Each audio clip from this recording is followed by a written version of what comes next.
This is my mentor right here, man. He been saved my life so many times. Stevie B. I love this guy right here, man. This is my favorite person, one of my favorite persons in the world, but definitely one of my favorite white boys. Come here, let me introduce the word of my beautiful niece. My twin. Look at my twin. Look at my beautiful niece. Look at her. She got Indian hair, and she is Haitian with Indian hair.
Francisco Aaron. Yeah.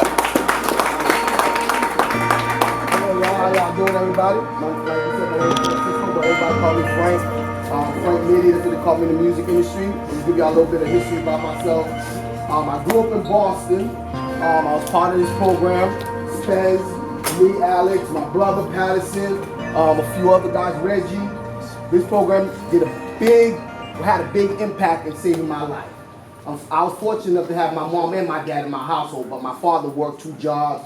He was barely home. My mom tried her best. My mom used to do what she called her raids. Once every other week, she was off during the week.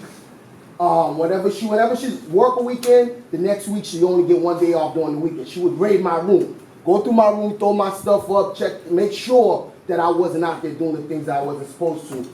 Steve Butler played a big part of my life, mentored me a lot, was there for me, but still, somehow, some way, I stirred towards the street, because that seemed more glamour to me. That seemed more attractive to me. The guys that was driving the big Benzes, the BMWs, that had the big chains on, that had the flashy stuff, was the street guys. The guys that was hustling, the guys that was pimping, the guys that was out there robbing people, doing wrong. But I didn't know no better. As a young kid, even though I had this positive influence in my life, the Sparrow program, Steve come and pick me up, making sure we go play ball, take us out to eat, kept us fresh. Even sometimes when we needed some sneakers, Steve would come out his pocket and buy us some shoes sometimes. I knew from day one I wanted to be my own boss because I see my parents struggle. My dad didn't have no time to spend with us because he was working 2, 3 jobs and because he had to provide. At least my father was there to provide, but he didn't have no time to spend time with me, take me to the park, play ball with me, to give me that man-to-man talk, somebody really teach me how to be a man. I ended up getting my life in some trouble, and I ended up getting shot, and I ended up getting in some trouble, ended up losing one of my best friends. That changed my whole life. I dropped everything. We had a dry cleaner, we had the clothing company, we had the record label, we had everything popping. We had brand new Range Rovers, BMW, name it. Everything I ever seen that I wanted in life, we went and got it. We opened up our own businesses. Even though we had degrees, college degrees, we had education, we had our own businesses. So y'all gotta make the right decision in your life. Number one thing I can push y'all guys, always be a student of life. Don't never stop learning. That's one thing about me.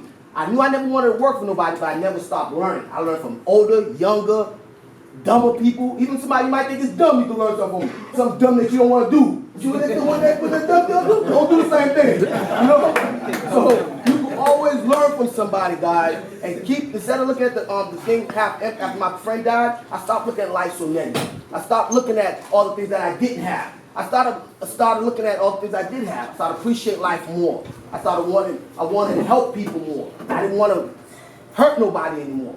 Because I felt what it was like to get hurt. It's like, I know some of y'all little players, you ain't gonna know what it feel like until a girl break your heart, then you ain't gonna want to break nobody's heart no more. So you gotta go through it in life in order for you not to want to have somebody else endure the same pain. Now, and I just want y'all to instead of looking at life half empty, look at it half full. Now I love y'all. Y'all be cool, man.